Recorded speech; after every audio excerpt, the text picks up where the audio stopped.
Now student, coming to some questions from the miscellaneous exercise. You can see fourth and fifth question I have already written on the board. We will do the explanation for them. Listen to this carefully. According to question number 4, A and B are symmetric matrices. Now when this is the given condition that they are already symmetric, that means we can write A transpose is equal to A and we can write B transpose is equal to B. So this is the given condition.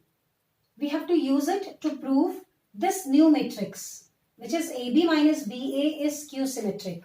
Recall the definition of skew symmetric matrix.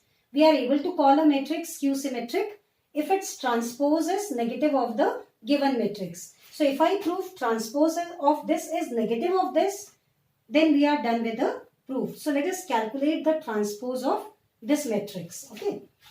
Now AB minus BA transpose can be written as AB transpose minus BA transpose. I am using properties of transpose of a matrix. Now AB whole transpose can be written as B transpose into A transpose. In the same way, BA whole transpose can be written as A transpose minus B transpose. Now I am going to use these two conditions.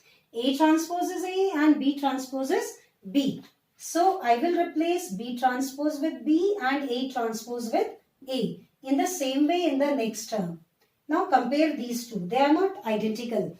But if I take minus sign common from this, I get minus of A minus AB minus BA. Now you compare these two. You can see this expression is same within the bracket. So we see transpose of the given matrix is negative of itself. So therefore we can say AB minus BA is a skew symmetric matrix.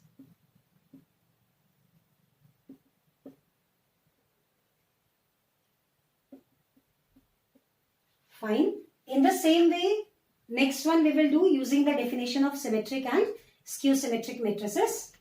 Now over here, again there is a matrix B transpose into A into B. So this is one matrix. We have to show it is symmetric if A is symmetric and it will be skew symmetric if A is skew symmetric. So we have to take both the cases one by one. Firstly, let us assume A transpose is equal to A. This means A is symmetric. So I am taking the first condition, A is symmetric. Now let us try to see the transpose of this matrix. So B transpose A into B. This is the given matrix.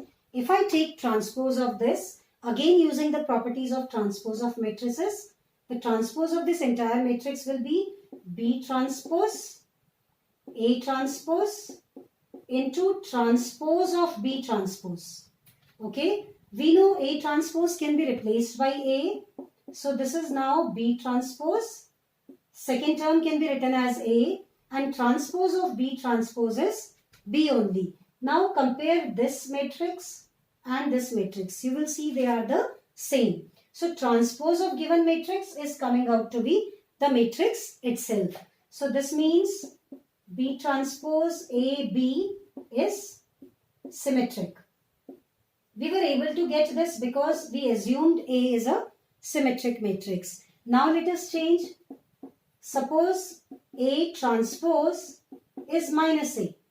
Then B transpose into A into B transpose, which is B transpose into A transpose into transpose of B transpose, can be now written as B transpose and A transpose will be replaced by minus A and this is B. Understood? As we have learnt how to multiply a scalar with a matrix, we have a scalar here minus 1 which can be written outside and the matrix is minus of B transpose into A into B. So the transpose of the given matrix is coming out to be negative of itself. This implies B transpose A into B is skew symmetric. Okay, now moving on to the next question.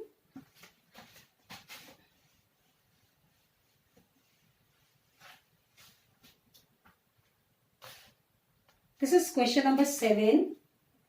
We are given an equation. You have to solve it. It contains 3 matrices.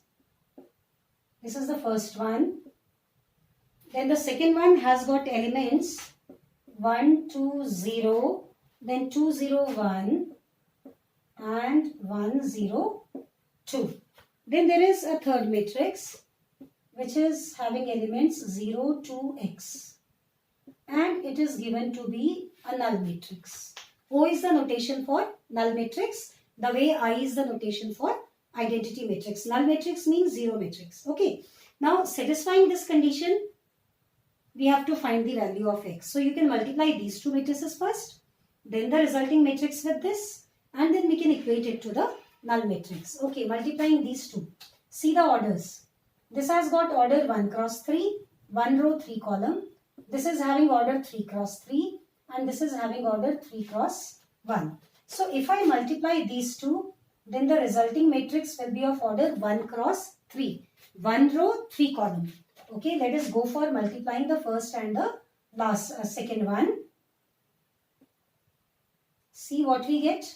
So first row element get multiplied with the first column element and we add the resulting products. So 1 into 1, 1 plus 2 into 2, 4 plus 1 into 1, 1. So this is the first element. Okay. Then moving on to the second element of the row.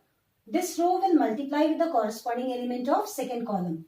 So 1 into 2, 2 plus 2 into 0, 0 plus 1 into 0, 0.